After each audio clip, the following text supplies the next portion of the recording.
Okay, Algebra 1, this is chapter 7.1. It's multiplication properties of exponents. So we're going to do multiplication properties, multiplication of exponents, with exponents, I guess you could say.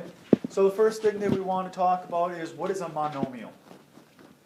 What's a monomial? Do we know what a monomial is? One number is okay. Ernesto, what are you saying? I'm sorry, I didn't realize we were.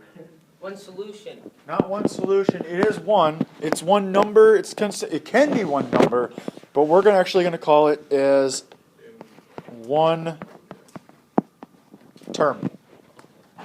We're going to call it one term. Monomial is one term. Now, that can be a number. So examples, i.e., it can be just 5. It can be h. It can also be x cubed. It can have a power on it. It also can be b plus 1. No, that's a binomial. Sorry. Back up. Back up. It also can be 3b squared. Because it's all multiplied. It's one term. Okay? So this or those are all examples of monomials. Now, there is a special monomial that we call a constant. And to be constant, it will never change. So, never changes. 0 is a constant, i.e., 0, 5, 8, 7. Wait a minute, a constant is just a number. And think about when you're dealing with any type of equation or polynomial, the constant is always at the end. Okay? And so constants are numbers. 1, 2, 3, 4, 5, -2, -8, stuff like that. Okay? Are we good with that?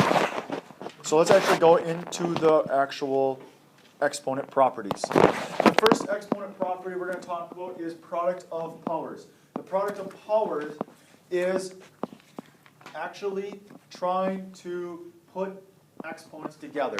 And the book uses A's. They actually do use A's. Okay.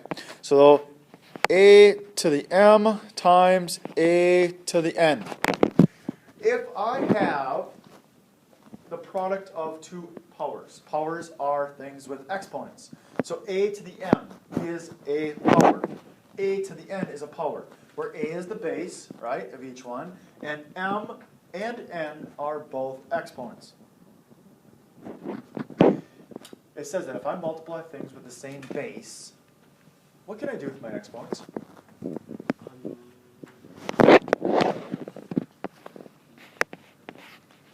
We can actually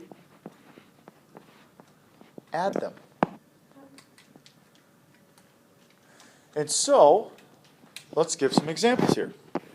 If I have b squared times b to the 5th power, what's that going to look like?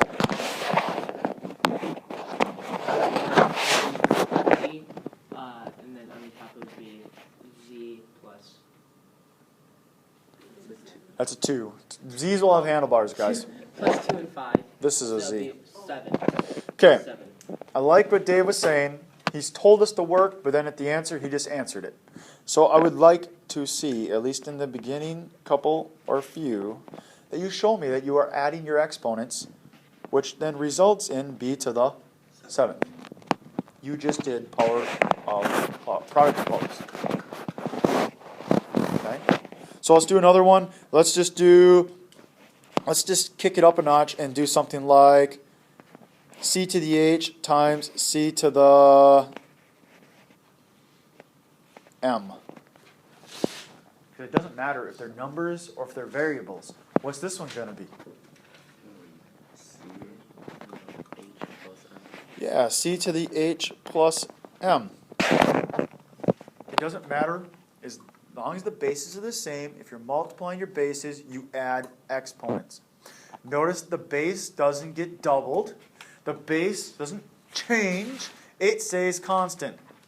It's might not necessarily be a constant, but it stays constant. No, talk about that. What happens if I did have that? 2 to the 4th power times 2 to the 2nd power. What is that one? Yeah, 2 to the 4 plus 2, which is 2 to the 6. This can be a quicker way of multiplying numbers because 2 to the 6 would be easier to put in than 2 to the 4th times 2 to the 2nd. Okay? Any questions on that? Next one here is power of a power. Power of a power, I like to say, you multiply. Power of power looks like this. A to the n to the n power. So now I have a power with a power or an exponent on it. So this is called a power of a power. And power of a power, you multiply. So it's a to the n times m. These aren't that bad. The issue that comes up is the fact that there are 7 of them, and you have to remember which one you're using at a certain time. So on this particular one, we could use 4 to the x squared.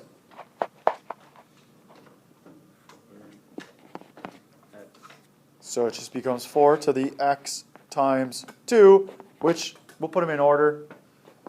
4 to the 2x. Done.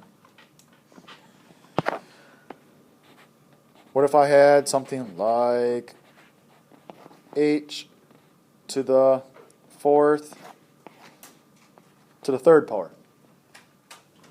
12. It's not. The answer is not 12. 4 to 12.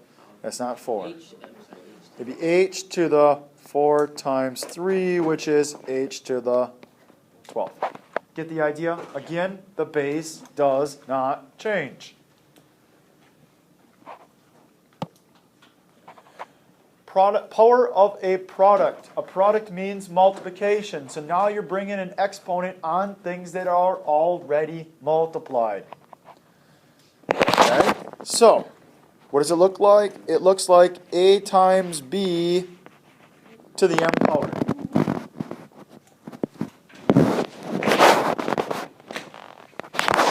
How this one works is it's not truly distributing the m, but we act like we are, and we will distribute, or we'll say rainbow it to both of the numbers or variables inside the parentheses. Okay? So this one will equal a to the m times b to the m. This is a power of a product. So, some examples of this. If I had 2b to the 3rd power, what would that be? 6. Or 2 squared. It'd be 2 to the 3rd, b to the, and actually 2 to the 3rd power is 2, 4, 8. Oh my God. So it'd be 8b cubed. So our answer is 8b cubed. How about 3x squared squared?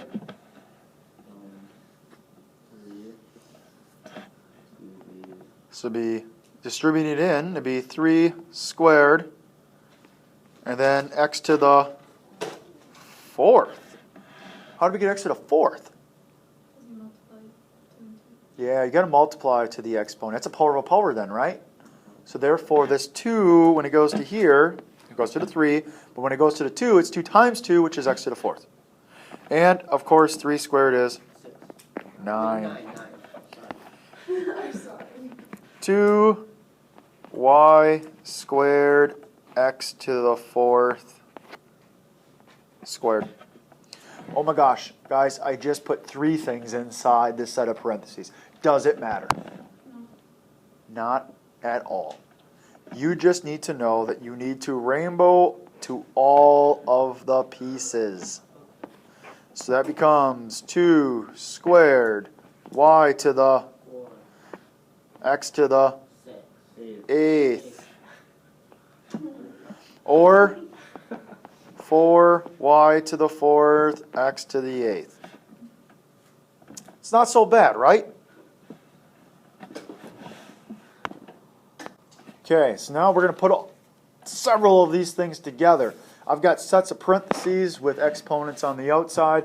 I've got brackets with exponents with parentheses inside that have exponents. So it's going to get a little bit of craziness here, but take it one step at a time. I see 2 different distinct areas going on here. I see an area over here for this group, and I see this group over here with the x to the 3rd power over here. So I'm going to do them separately, and then at the end I will put them together. Okay, so starting at the far side there, we'll change colors, and I can see that I have to distribute the 2 in, right? All 3 pieces. Now, instead of having to write 3 squared, can we go straight to its value? What's the value? 9. And then becomes x and y to the 8th. Is everybody okay with that? Yes. I'm going to leave these parentheses here because you should always work from the inside out. Now, here's the thing. That 2 is negative. So when I go to distribute the square in, it's negative 2 times negative 2. Or it's negative 2 squared, which is, it's a positive 4. Don't lose that. And then the square on the y makes it y. And that would be brought to the 3rd power. I think from here, I think everybody should be like, oh, I need to take that 3rd power in, right? What's 4 to the 3rd power? Notice that I'm not doing anything with the stuff on the outside. So I'm bringing it along for the ride, like most of you guys do every time you come to school. Just got to go along for the ride. 4 times 4? Times 4? No. 16 plus 16 is 32. That's 2 of them. 32 plus 32 is 64. And y to the 3rd. I mean, 6. 6.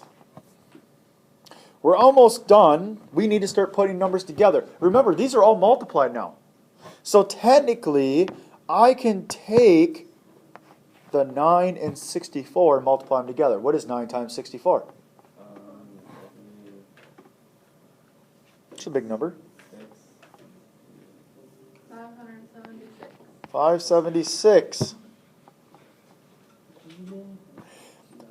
It looks like there's only 1 x's. So then it becomes x squared still, right?